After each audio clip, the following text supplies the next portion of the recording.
మళ్ళీ తర్వాత ఒక అంబాజీపేటతో మళ్ళీ ఇప్పుడు ఒక మంచి ప్లేస్ ని మీకంటూ ఒక ప్లేస్ ని ఏర్పరచుకున్నారు. ఒక ప్రత్యేకమైన క్యారెక్టర్ దొరికింది. మధ్యలో చేసిన ఇంకా చిన్న చిన్నవి. అదే బెదుర్లంక 2012 కూడా కార్తికేయ గారికి ఫాదర్ రోల్ చేశాను. కాకపోతే లెంత్ తక్కువ ఉంటుంది. ఇప్పుడు ప్రెసెంట్ ఏ మూవీస్ చేస్తున్నారు? ఇప్పుడు కూడా చిన్న మూవీస్ చేస్తున్నానండి అన్ని. చిన్న మూవీస్ అంటే పెద్ద స్టార్ మూవీస్ చిన్నవే అయినా మీ రోల్ ఎలా ఉంటుంది? అదే నేను అదే చెప్తున్నాను, చిన్న సినిమా అయినా కానీ నా క్యారెక్టర్ ఇంపార్టెంట్ కనుక నేను ఎక్కువ బాగుంటే అది చిన్న సినిమా పెద్ద సినిమా చూడను, ఒప్పుకుంటాను. ఇప్పుడు ఎందుకంటే ఒక మంచి మంచి రోల్స్ చేసుకుంటూ వస్తున్నారు, మళ్ళీ అదే చిన్న రోల్ ఎక్స్పెక్ట్ చేయరు మీ నుండి.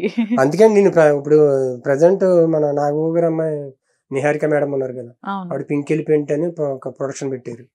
ఆ సినిమా గోదావరి అమలాపురం వైపు షూటింగ్ జరుగుతుంది. అందులో క్యారెక్టర్ చేస్తున్నాను.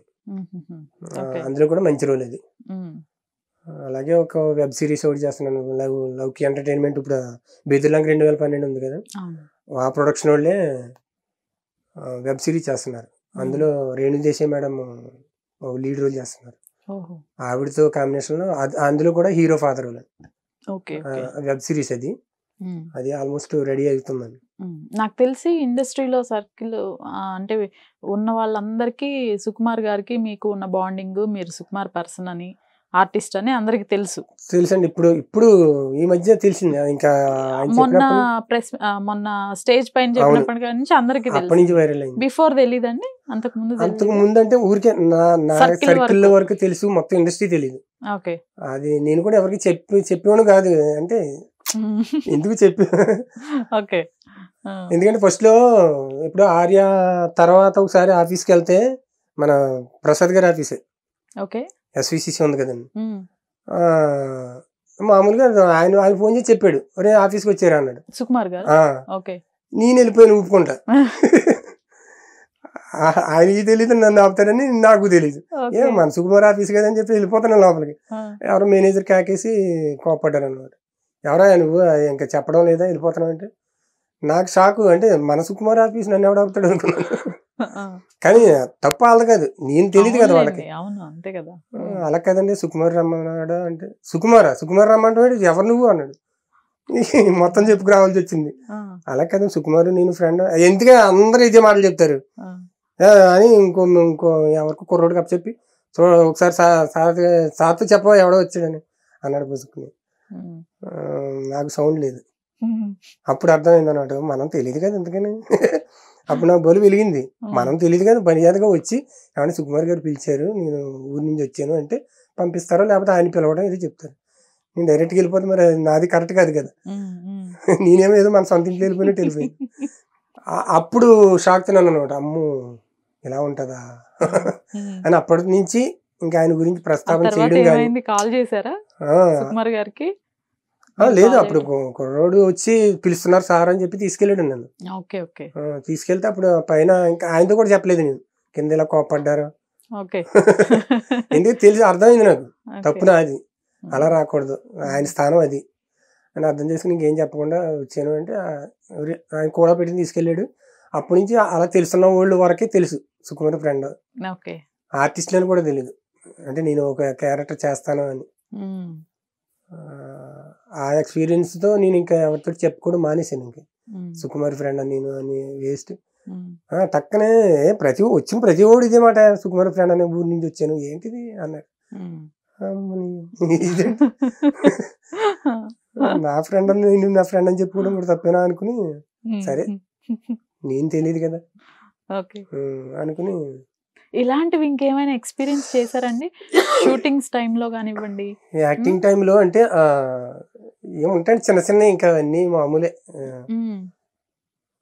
100% లవ్ అయిన తర్వాత కూడా చాలా ఆఫీసులు తిరిగాను, వెళ్ళాను. ఇలా పలానా 100% లవ్ చేశానండి, నాకు నేను ఆర్టిస్ట్ని అని చెప్తే సరే మా ఫోటోలు ఇచ్చేయమంటాం, వెళ్ళిపోవడం.